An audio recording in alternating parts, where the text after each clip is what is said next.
Iran के दावे को ट्रंप ने खारिज किया। बीती रात ईरान से बातचीत हुई।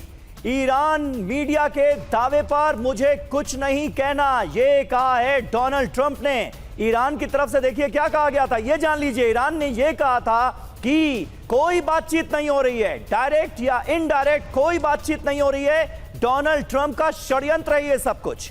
और अब डोनाल्ड ट्रंप ने कहा है कि बीती रात भी ईरान से बातचीत हुई है, यानी ईरान जो दावा कर रहा है बातचीत को लेकर, उसे डोनाल्ड ट्रंप खारिज करते हुए नजर आ रहे हैं। ईरानी मीडिया ने क्या कहा था? ईरानी मीडिया ने कहा कि डरकर ट्रंप ने हार मान ली है और ईरान जिस तरह से बड़े हमलों को अंजाम दे रहा था उसके बाद डोनाल्ड ट्रंप डर गए। इस बारे में जब सवाल किया गया तो डोनाल्ड ट्रंप ने कहा कि मैं इन दावों पर कुछ नहीं बोलूंगा। ये फिलहाल डोनाल्ड ट्रंप का रुख सामने आया है। कमांडर बिक्रमजीत सिंह जी हमारे साथ मौजूद हैं। सिंह साहब, यानी इस बार जो स्टैंड लिया है डोनाल्ड ट्रंप ने, उससे टस से मस होने का वो नाम नहीं ले रहे हैं। मतलब इसको फुल कन्विक्शन के साथ दुनिया के सामने रखा गया है कि बातचीत हो रही थी, पॉजिटिव आउटकम आ रहा है, इसलिए 5 दिनों का ये पॉज दिया जा रहा है और हमले टाल दिए गए। समीर जी, देखिए 3-4 दिन पहले की खबर थी, जो अरागची थे उन्होंने क्लियरली मतलब स्पष्ट शब्दों में कहा था कि ईरान सीज फायर के लिए बातचीत नहीं चाहता है, वो कंप्लीट हॉल्ट टू अग्रेशन के लिए बातचीत चाहता है। उनके जो 3 शर्तें थी बड़ी सिंपल थी और मैं समझता हूँ बहुत ही लॉजिकल थी। उन्होंने कहा था कि हमें अपनी ऑटोनॉमी दी जाए, हम जो चाहें वो करें, हमारे ऊपर दोबारा हमला ना हो इसकी गारंटी दें, और हमारे जो इतना नुकसान किया है माल और जान का, उसका भरपाई करें। जान की तो आप क्या करेंगे। 3 बड़ी सिंपल सी उनकी रिक्वायरमेंट थी, लेकिन उनको उसको ठुकराया गया, कोई बातचीत हुई नहीं।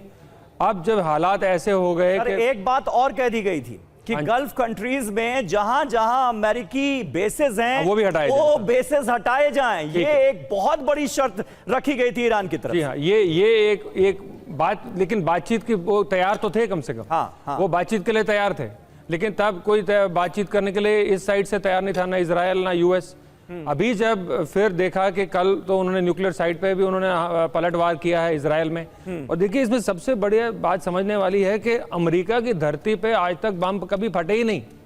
चाहे आप वर्ल्ड वॉर ही ले लीजिए, वर्ल्ड वॉर 2 में एक बार अलास्का में अल्यूशन आइलैंड्स पे उनके ऊपर अटैक हुआ था, तो उनको तो पता ही नहीं है कि मैंने पहले भी कहा था कि सायरन कैसे बजते हैं, बच्चों के स्कूल कैसे बंद होते हैं, अस्पतालों पे कैसे बम गिरते हैं, उनको इस बात का अंदाजा नहीं है।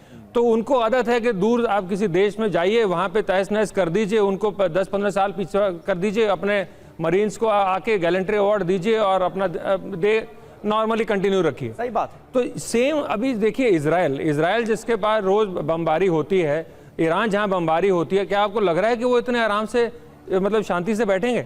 मैं इस बात को प्रमोट नहीं कर रहा हूं कि जो ईरान ने मतलब इजराइल ने और यूएस ने किया वो ठीक किया, लेकिन मेरा मतलब था कि इसकी थोड़ी थॉट प्रोसेस को और आइडियोलॉजी को भी समझना पड़ेगा।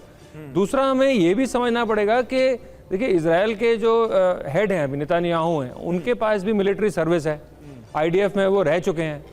आप देखिए, मैं इस पर रूस की भी नाम लेना चाहूंगा, पुतिन जो हैं वो भी एक फील्ड एजेंट रहे हैं। जी। सभी लोग मिलिट्री से कुछ जुड़े रहे हैं, उनको पता है ग्राउंड सिचुएशन क्या होती है। जो ट्रंप हैं वो एक प्योर बिजनेसमैन है, उनको कोई इतना अंदाजा नहीं है। मैं आपसे बात शेयर करना चाहूंगा, आइजनहावर जो थे, जो आगे जाके यूएस के राष्ट्रपति भी बने। जी। वो जो वर्ल्ड वॉर 2 में वो बैटल ऑफ नॉर्मेंडी है, जो कि बहुत ही एक मेजर बैटल माना जाता है, जिससे पूरा उसका फ्यूचर चेंज हो गया था और वॉर एंड की तरफ आई थी। उनका कहना है कि I hate war only as much as a person who is actually involved in it can hate it.